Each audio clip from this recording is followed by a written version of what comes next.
Some of my favorite recipes are heirloom recipes, passed down from generation to generation. And this one is my Nana's famous pound cake. It is so delicious. It's a real crowd pleaser, and I'm gonna show you how to bake and enjoy it just like she does. If you like sweet things, this is the cake for you. It has 3 cups of sugar, but don't worry, that's very typical of Southern pound cake.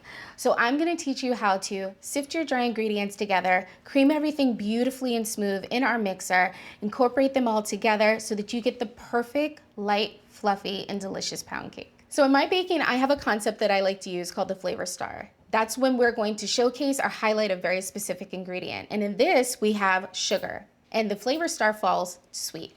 We're gonna round it out with the warming sense that comes from vanilla extract. Let's get into it.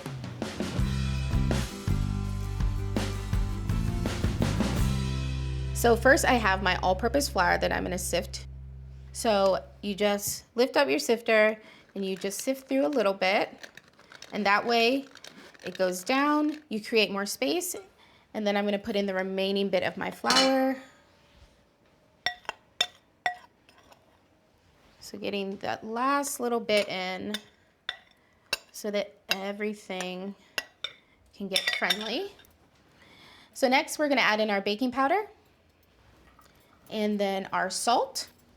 And you're gonna just let that go through and look at that. So the reason that we're going to be sifting through the ingredients is because one, you want to be able to properly aerate your cake so it's light and fluffy, not heavy and dense. This is a very, very thick cake.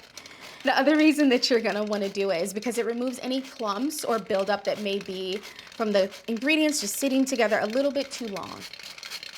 My nieces would call this the snow mountain. Okay, we're all set. So now that we have all of our dry ingredients sifted together, we're going to pour it the length of a piece of parchment paper and then leave that for later. And I like this technique because it helps me not to create such a mess when I go to put everything into the mixer. And then just slide it aside until you're ready for it. So next we're gonna cream together our butter and our sugar in the mixer. Going to use 3 sticks of room temperature butter. That is key. Otherwise you won't be able to effectively cream things together. So we're just gonna pour a little bit at a time. So we're gonna start on low so that we don't have unnecessary kick up, and then after we have things starting to get together, we're gonna increase our speed to medium and let it just go. Now that things are coming together, we're gonna kick up that speed.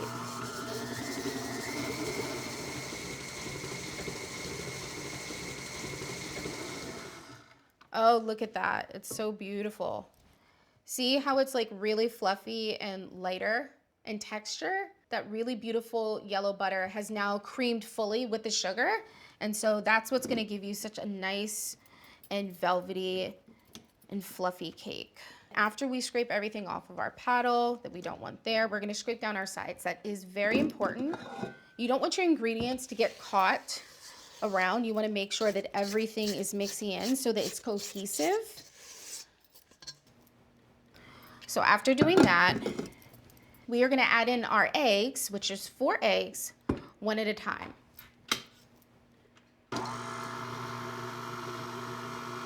Oh, or 2 at a time, because life.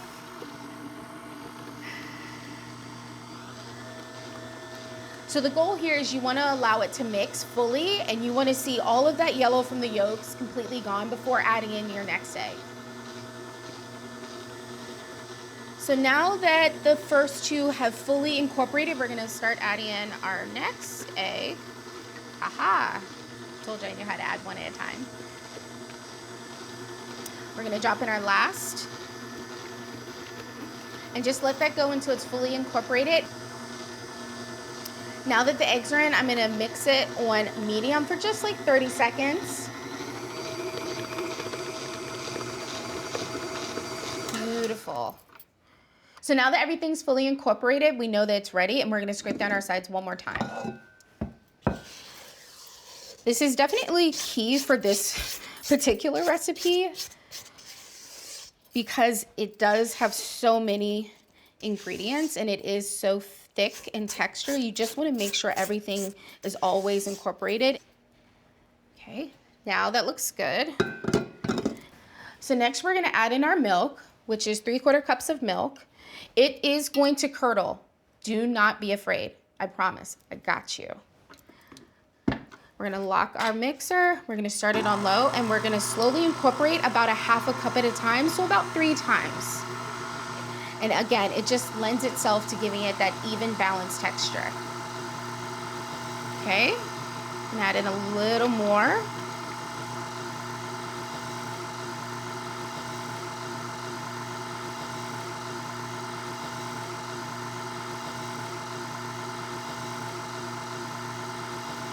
So now we're gonna turn off our mixer, bring it back, and anything that remains at the top, we're gonna scrape down. So it's like pretty easy. Now that you've introduced liquid, you don't necessarily need to pull the bowl away. You just wanna secure those edges. Looks pretty good. So now, you're gonna take the sides of your parchment, you're gonna pull them together like so. You're gonna ball one end to kind of keep it together. We're going to relock. We're gonna start our mixer on low. That is essential, or else you are going to get quite the blowback of flour, and no one wants that.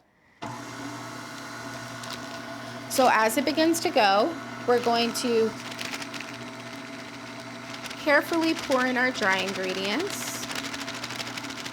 So my Nana actually would do this by hand, but we're lucky because we don't have to. There we go. All dry ingredients are in. So this is what I do. Smack it down. That way, any of that flour, dry mix that was kind of collecting at the top, it's able to fall into the bottom. So now that everything has come in together, we're actually gonna kick up our speed. And we're gonna mix in about a high medium. We're gonna let this go for about 30 seconds, not too long. Oh my gosh, you're so gorgeous. We're gonna lower our speed back down and we're gonna add in our last ingredient, which is vanilla.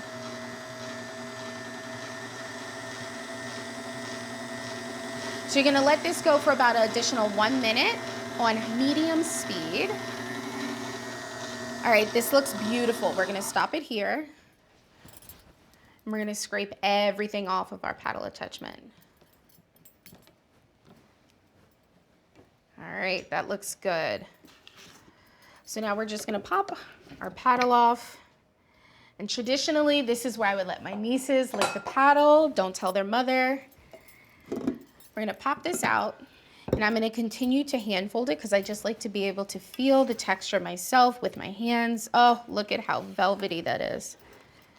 Take a look. I mean, we both want to eat this, but we won't. We will wait. We will pop it in the oven and let it do its thing.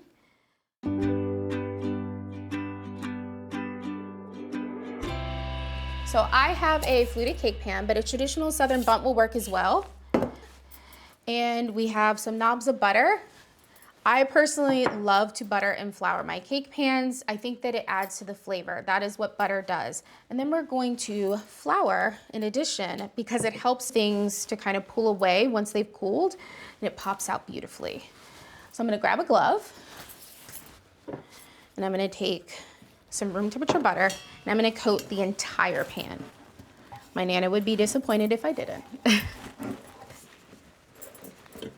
And you want to really coat every part. So now that everything is fully coated with butter, we're going to take some flour. We're going to put a little bit in the base. Doesn't really require too much. You're going to take it and just knock it around. My Nana would literally just bang it like that on the counter. So now that my pan is fully coated, I'm gonna just place that down. I'm gonna grab my batter and I'm going to just kind of pour it in gently. It is a very, very thick batter. So if you just pour it around like that, and what I like to do is I rotate my pan, and it just makes it really easy. Remember what Nana says, you leave nothing behind.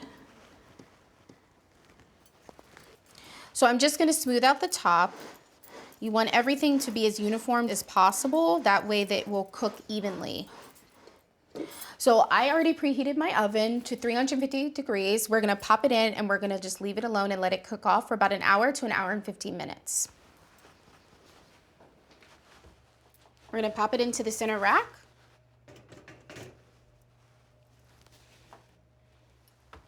So I'm gonna set my timer to an hour.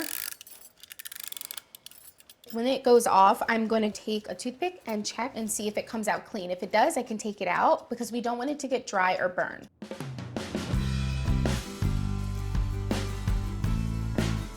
Oh, perfect. It's ready. So I'm going to place this on our cooling rack. So let's get real. I know this is going to be hard. Leave it alone. Don't touch it. Maybe remove yourself from the room if you need to. It's going to smell amazing. It's gonna call to you. Don't. Let it rest for an hour in the pan until it's almost completely cooled, only just warm. Okay, so it's been an hour. We did not touch it. We made it, okay? And now here's the payoff.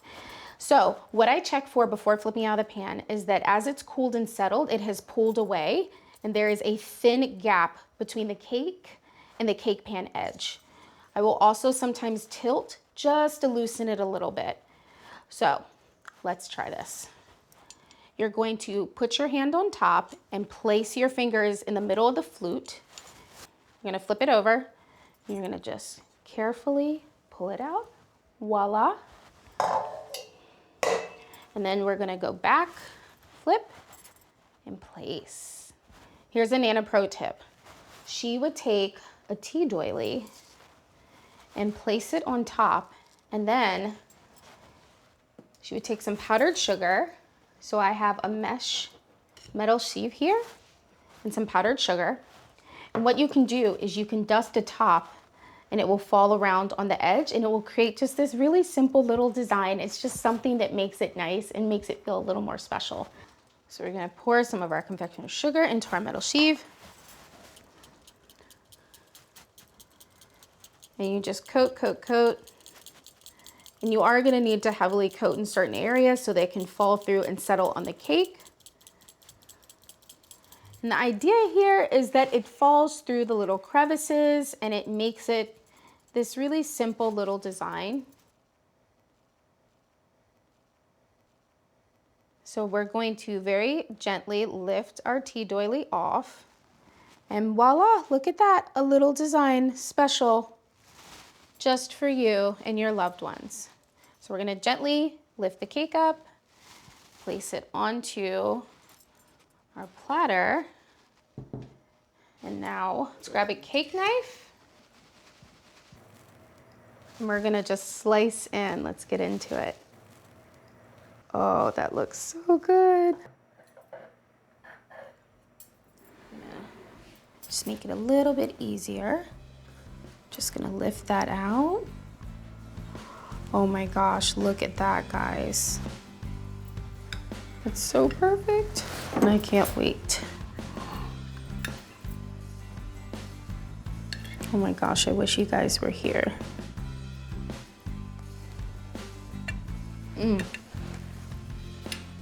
It's so perfect and moist, but it has that crisp on the top. In this chapter, I taught you how to bake my Nana's pound cake, and it is so delicious. I taught you how to sift your dry ingredients, cream your butter and sugar, and we finished off with that confectionate sugar applique to make a very simple and easy design, and it just turned out gorgeous. I hope you enjoy baking my Nana's famous pound cake recipe as much as I do.